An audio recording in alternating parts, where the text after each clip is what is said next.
see me come and make some room. Everywhere I go, I'm in the spotlight. This is a good life. I'm living bold. This is what it looks like. On the tip of the world.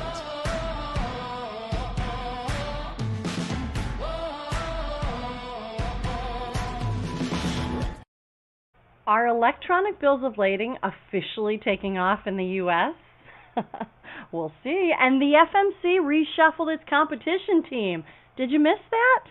There's a lot happening that potentially could reshape maritime trade. Stick around to find out what all this means for you and for the future of shipping. Hi, welcome back to By Land and By Sea, an attorney breaking down the week in supply chain, presented by the Maritime Professor, me.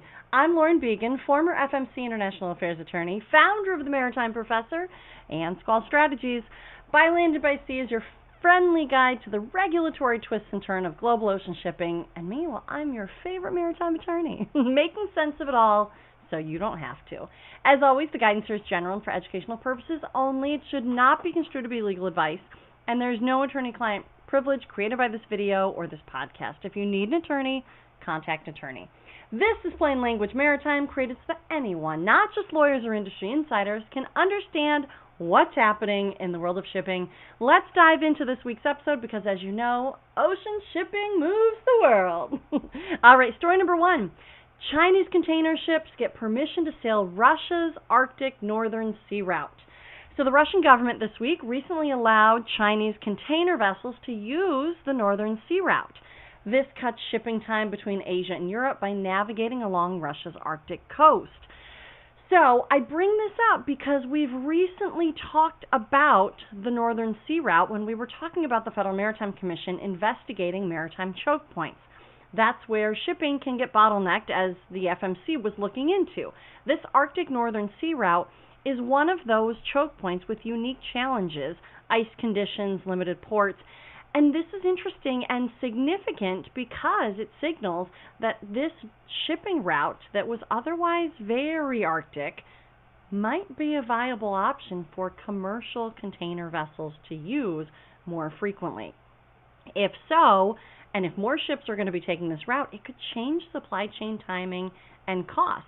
It also might increase some of the challenges, some of the possibilities for it. Clearly was designated in the investigation as a bottleneck. So there might be some other things that we're watching here, and I think something that the FMC perhaps already knew, that this area, which is why it was listed, could be a newer, more emerging area for container shipping routes. So that was reported from G Captain, and a really interesting story.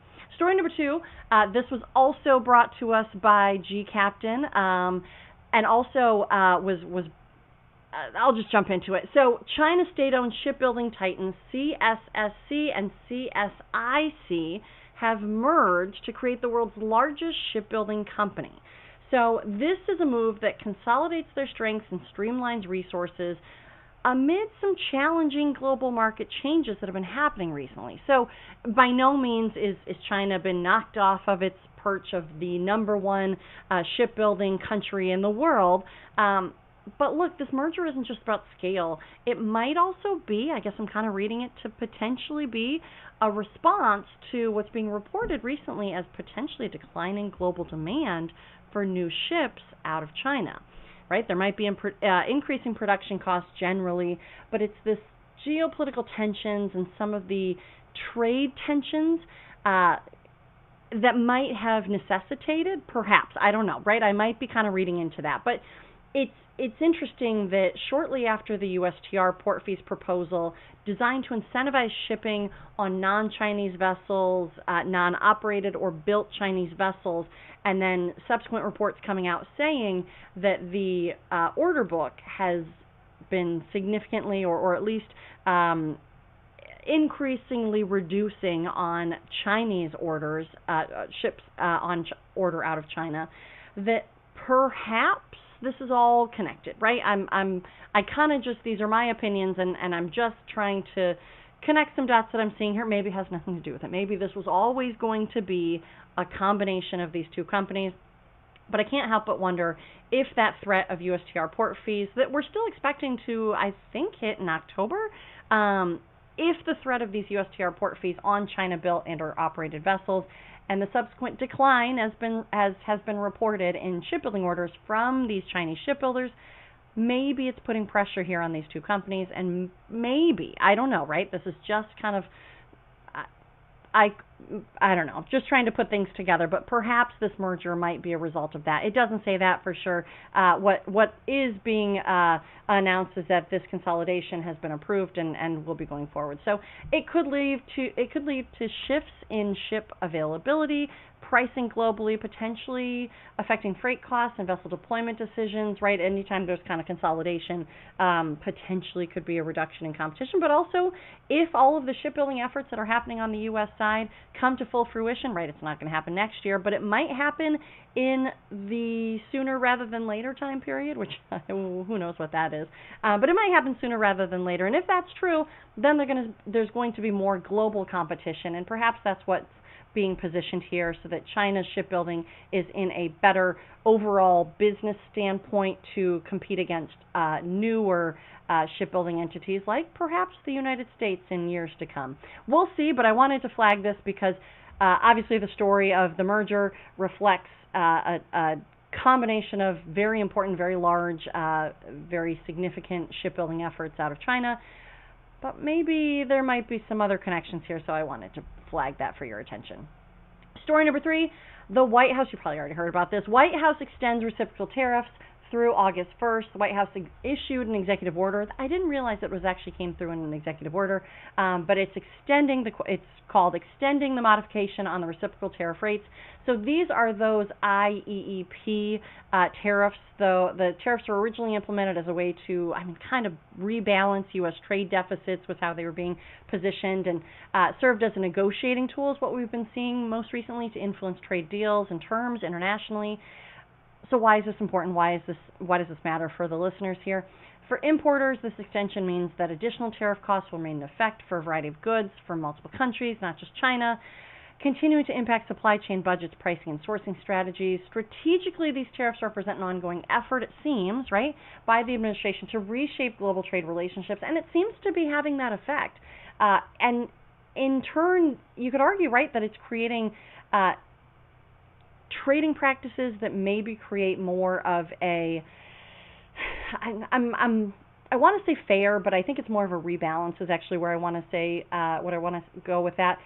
More of a rebalance of economic leverage and, the trade imbalance that we've seen for years. We, as a United States country, we bring in much more than we export as kind of a general statement. I think that's what some of this is getting at. So for carriers and logistics providers, continued tariff influence, shipping volumes, and trade patterns across multiple trade lanes are going to be obviously affecting demand. We've already seen some routing changing for Asia West Coast. If you're watching some of the different routes that ocean carriers in their liner service, in their regularly scheduled service, and that's, if you weren't aware, that's kind of what containerized shipping, that's why the FMC regulates containerized shipping, because it's that liner service, that regularly scheduled service that the FMC oversees. And so you can go onto the websites of some of these ocean carriers and see they'll make announcements on vessel schedule or vessel route changes. And sometimes you can see that there's trends that happen from different things happening with the tariffs, and so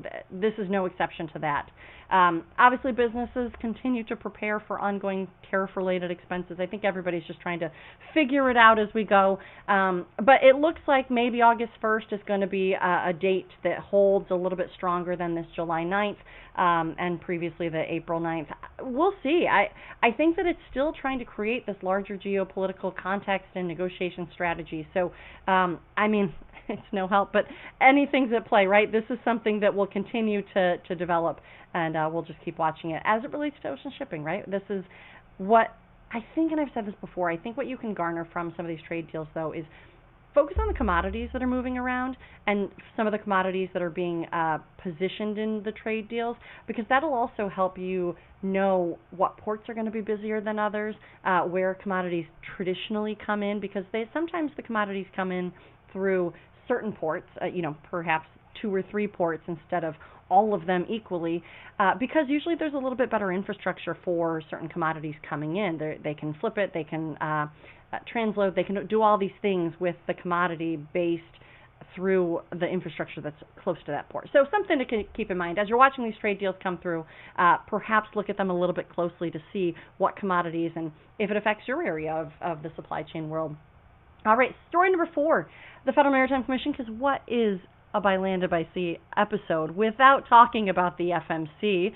The FMC, actually, it happened a while ago. I guess I didn't notice it. They reorganized a little bit of what they were doing, and they actually created a competition section within the Office of the General Counsel that brings in economists from BTA, so that's the Bureau of Trade Analysis. So we previously had the General Counsel, and a reorg is not kind of a new thing. The FMC every once in a while, and usually with kind of new chairmans, it can happen, but just sometimes to realign with the mission and the work and the relevancy of some of the activities that the FMC does and oversees, they realign a little bit, just moving people around and creating a new, perhaps, organizational chart. But here we have what it looks like to be a more of a focus on competition by creating a combo office, essentially is what it is, or I think bringing economists over from BTA to work with the lawyers in the Office of the General Counsel into this competition section. I think it's cool. I mean, I think that's what the entire agency does anyways, but to then have this specific competition section, I think really kind of roots it in the essence of what the FMC is for, the mission of the FMC. This new section brings together the agency's economic and legal expertise in one integrated unit, aiming to strengthen oversight and enforcement of competition issues. The only caution, worry that I have here is the General Counsel's office was already pretty lean. The Bureau of Trade Analysis was probably already pretty lean.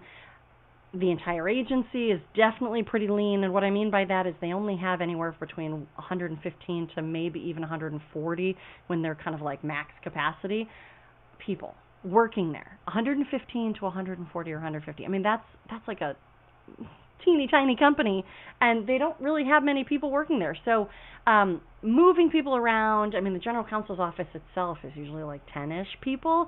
To that now be moving some of those attorneys off of general GC work and into competitive work, maybe it's just a reshifting of the manpower there, but also I'm curious to see if that has affected it, because obviously competition is where the FMC needs to remain focused. That's kind of their mission, right? They are essentially the competition authority, the independent regulatory agency, but the competition authority for ocean shipping for U.S. interests. I mean, arguably it brings economists into the General Counsel's office, so it might, I mean, the economists can't be doing law work, but it might relieve some of that because now it's creating less of an administrative burden. I mean, you're moving from, 9th floor to the 10th floor. I mean, that's how it actually works. The FMC is 2 floors of a building, and the economists are down, not all of them, but a lot of them are down on the 9th floor, and I think they've actually moved things around. But either way, perhaps having them kind of all in the same area has made that easier, so they can say, hey, what do you think about this? Yeah, that's what I think too. I don't know. We'll see.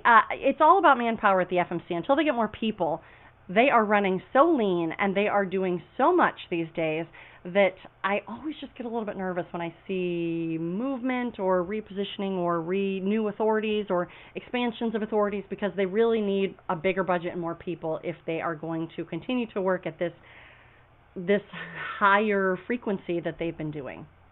So we'll see, but I came across that Federal Register notice and I thought that was interesting. So I wanted to do this new little segment called the Maritime Minute. Like I said, I'm kind of trying out these new little segments, but I wanted to do the Maritime Minute where we bring you what you need to know in a minute or so. So the Maritime Minute today is FMC agreement category. So we've been talking a lot about the order to show cause issued by the FMC against the World Shipping Council, but it's kind of garnered up some questions about agreements at the FMC generally. So I put this in a LinkedIn post, but when agreements are properly filed with the FMC, and I say that because they have to go through certain qualifications or certain categories of why and how agreements are filed at the FMC, but when they are properly filed at the FMC, they receive limited antitrust immunity, meaning that Conduct that might otherwise be considered monopolistic is allowed because the FMC has oversight over that limited antitrust immunity, that agreement, and also kind of the law's boundaries. It has parameters over that agreement.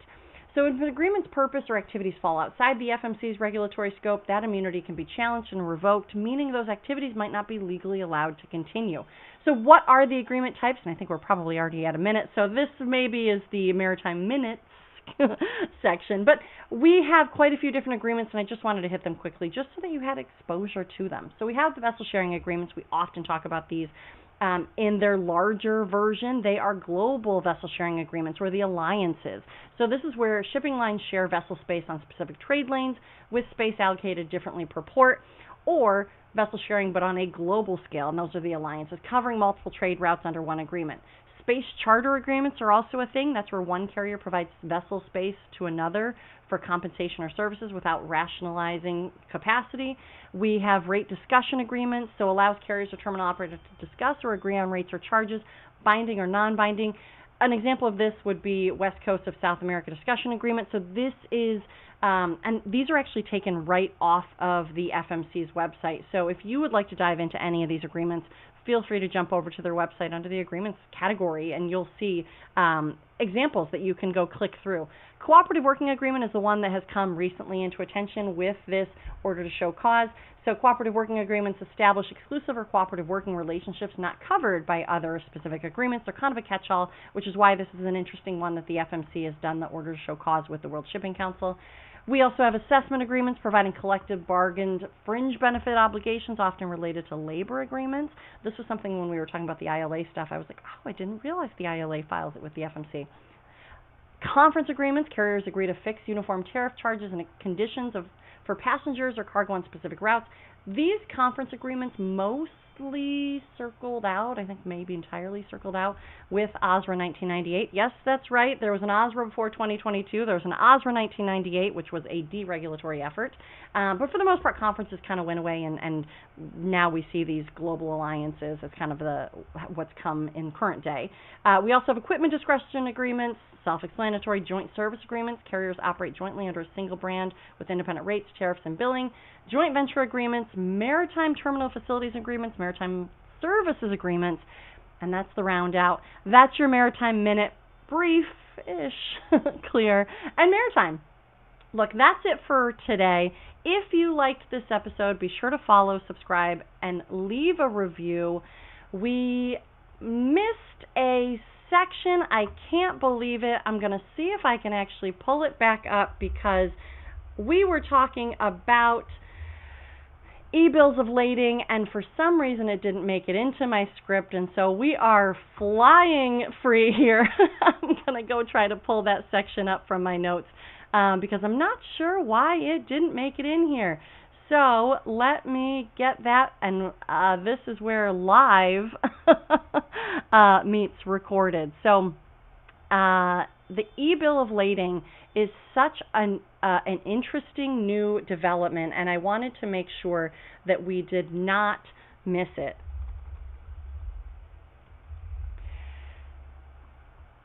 Let me see. Here comes my notes. Dramatic pause. Here we go. Story number 5. So this is a story from the JOC.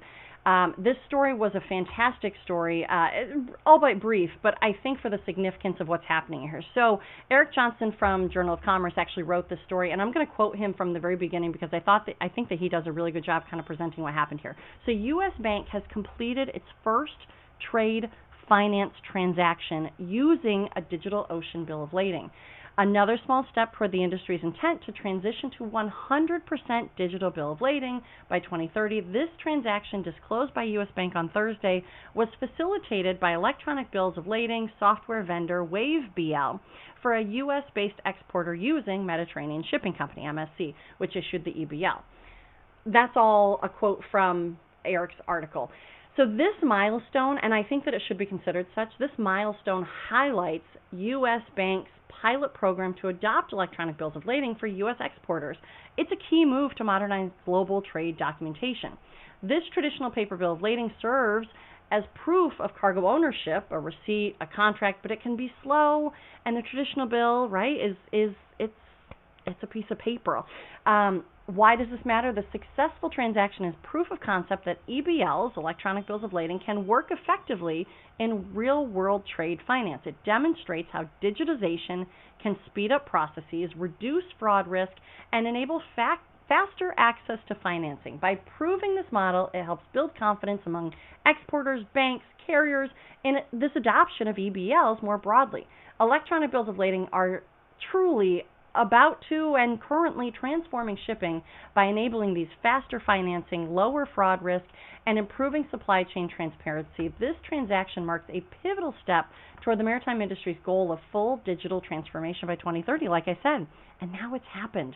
U.S. Bank has successfully completed the first trade finance transaction using this EBL. This isn't just talk or theory anymore, and I should say in the U.S., right? This is something that is important, that this was U.S. Bank in the U.S. This milestone proves the industry is moving from concept to reality, ushering a new area of faster, safer, and more efficient global shipping, and I am so delighted to see it. So as part of our ongoing Policy to Port series, right, we have all these series now, 3 questions, AI edition, that you might have about EBLs and quick answers to help you understand the impact. So number 1, how will the transition to electronic bills of lading affect my current workflows? Look, transitioning to EBLs can streamline your workflows by replacing paper with fast digital documents, right? I mean, it's basically going from snail mail in the mailbox at the end of your driveway to email, right? Speeding approvals, reducing errors, boosting overall efficiency. It's an opportunity to modernize processes and improve collaboration through some system updates and training may be needed, but really there are standards involved with EBLs that is going to make this a lot faster than you might otherwise think. What regulatory hurdles affect EBLs? Well, speaking of standards, the Digital Container Shipping Association, DCSA, released a report on legal and regulatory barriers. So while they identified that there's still some barriers that exist out there, one of the most important things in general for EBLs, as just kind of a blanket statement, is that express acceptance by countries around the world will help give confidence to all parties that an EBL holds the same legal weight as a physical bill of lading. That is something that I would love to see happen as just a kind of, if we're going to go for EBLs, we need to have these express acceptance by countries, and whatever that form looks like in adoption. But if we're going to go EBL, it needs to have some sort of legal acceptance, right? I guess I can't say it any other way. But go check out DCSA's report on legal and regulatory barriers. It's really interesting. It breaks it down country by country, where they think that there are really good advances, whereas there's still some barriers on EBL specifically. And I say, speaking of standards, Digital Container Shipping Association also has a whole bunch of standards. They are, I mean, I'll say it, the leading standard-setting body for global ocean shipping out there. So go take a look at DCSA anyways, but go take a look at that report. So the last question, how can smaller exporters adopt EBLs without high upfront costs? Well, in this pilot, in this example, in this, I shouldn't even say example, in this successful initiative, WaveBL offers accessible cloud-based platform designed for businesses. Subscription models are often a way of having exporters adopting electronic bills of lading gradually and cost-effective. There are ways out there. I encourage you to look up WaveBL. I think that it's a fantastic company to see if you are interested in getting into EBL, and this isn't even sponsored by WaveBL, but I think WaveBL is a great way to kind of make the first step, kind of dip your toe in, see what WaveBL is all about, because they've done a proof of concept here. So story number 6, I can't believe 5 and 6 got left off my script, but here we go. Story number 6, are we missing executive leadership in maritime? And this is kind of, I guess, an opinion piece here, which all of it really is, but this is more of a reflective opinion piece from me. Recently, Dr. Sal Mercogliano of What's Going On with Shipping, a friend of the show, asked a critical question on his podcast, and I've been thinking about it, and I think I tend to agree. Are we missing executive leadership on a large scale in maritime right now? And I don't think that we are. Well, let me tell you what I think about this. Let me explain it. So remember how maritime was highlighted as one of the top 5 issues by this administration, right? It was specifically called out by President Trump in the final speech to Congress, or in his speech to Congress, in his final speech as his speechwriters, signaling big momentum and focus on maritime shipbuilding, right? We were talking about an Office of Shipbuilding. We had so much inertia that happened during TPM in March. It was so exciting. And lately, I don't know. Look, I don't know if it's a summertime slowdown or if it really is a lack of breeze filling our sails, but something feels like it's slowing down, and I'm hoping that it's maybe just a summertime slowdown. I'm encouraged because next week there's kind of this impromptu sail-in to the American School Counselors Association. It's an annual conference in Long Beach that's happening. There are lots of maritime interests that are going to be there in the expo section, and they're going to be expanding exposure to a maybe unsuspecting group of school counselors who maybe know not much about maritime, but by next week, by golly, they will. And look, hopefully they're going to be expanding exposure and attracting new talent. But I just want to get back to this leadership thing. We need leadership roles filled to truly capitalize on this energy and to get us back on course, right? Let's call it a summertime slowdown. Let's get back into it by the fall when we have the Maritime Action Plan due. Maybe it's all just kind of in the background now and everybody is still working hard. But look, the FMC, the chairman, Lou Sola, just departed, right, June 30th. The commission now has 5 seats, 3 for the majority party, 2 for the minority party. That's how it normally works, but currently we only have 1 in the majority party seat. That's Commissioner Rebecca Dye. And we have 2 Democrats. So what otherwise would be 3 Republicans, 2 Democrats in a Republican presidency, we have 1 Republican and 2 Democrats. Maffei and Vekich are fantastic commissioners. But it leaves the majority at a disadvantage, and the chairman position remains unfilled. I was so encouraged when Chairman Sola was named January 20th that we had FMC leadership right off the bat. I was hoping that with a July flip of the calendar, we might have seen a chairman die just to get things scooting, so that we at least had, if we were going to have only 1 on the majority side, at least we had leadership clearly defined there. She is the only Republican in the FMC right now, so she kind of probably is unofficially the leader of what's happening in the activities and the initiatives coming out of the FMC, and kind of seeing through what Sola had started, and all of them had started. But we need the leader there. We need the leader. And on the maritime side, Maritime Administration, MARAD, right, we're still waiting for the confirmation of Steve Carmel from Maersk Line Limited. This is something that Sal Mercogliano was really talking about. We have a Deputy Maritime Administrator saying he's acting in the role. Great progress, but the Maritime Transportation System National Advisory Committee, MTSNAC, hasn't yet fully been activated. And these members are ready and eager, almost as if saying, put us in, coach. So, and I mentioned MTSNAC because when USTR was giving their proposals on the port fees, they talked a lot about having their Federal Advisory Committee right by their side, informing their decisions, helping to guide them as they were creating proposals for the port fees. I think that the MTSNAC could serve that purpose and hasn't been fully activated yet. And with the lack of some of these roles being filled in the maritime sector, I think that MTSNAC is an important piece to have that private engagement. That we have the public sector, but we need the private engagement, the industry engagement from this 20-plus member advisory committee. We see National Shipper Advisory Committee of the FMC very active. MTSNAC, it's time to get it scooting again.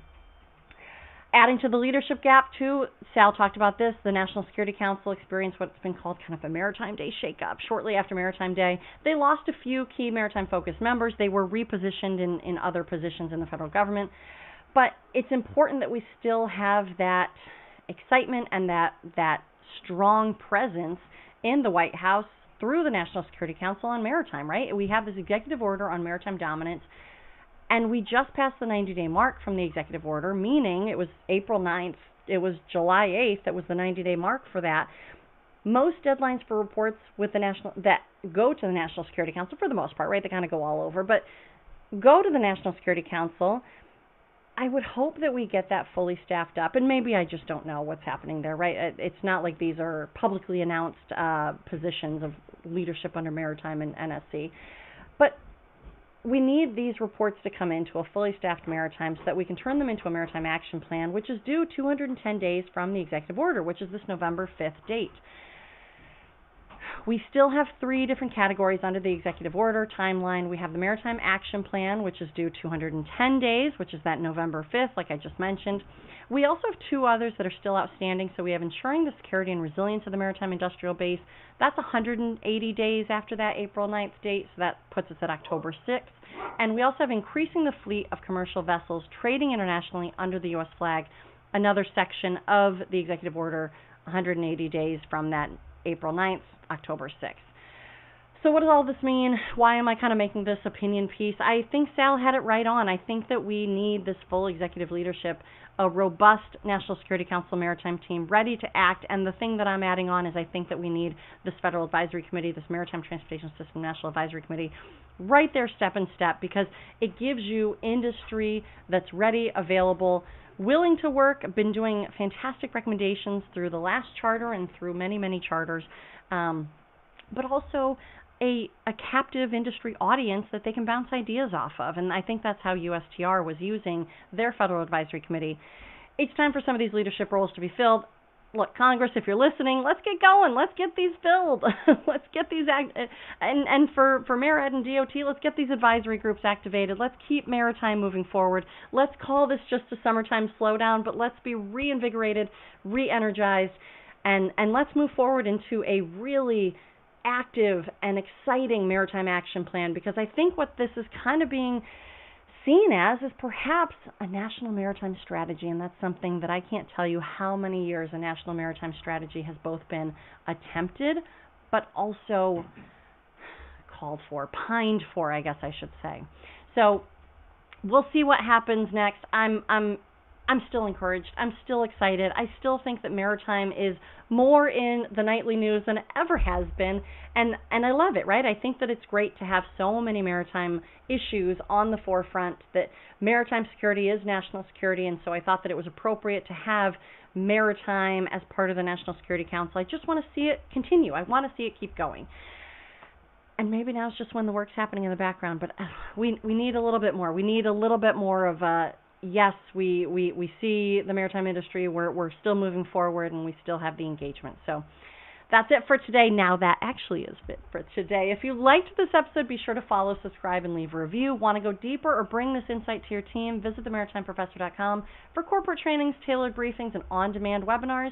And if your organization needs help navigating the legal or strategic side of ocean shipping, head over to Squall Strategies. That's where I provide consulting services, regulatory guidance, and policy support for clients working directly with federal agencies and across the global supply chain. As always, this podcast is for educational purposes only and not legal advice. If you need an attorney, contact an attorney. Until next time, this is Lauren Beagen. I'm the Maritime Professor, and you've just listened to By Land and By Sea. See you next time.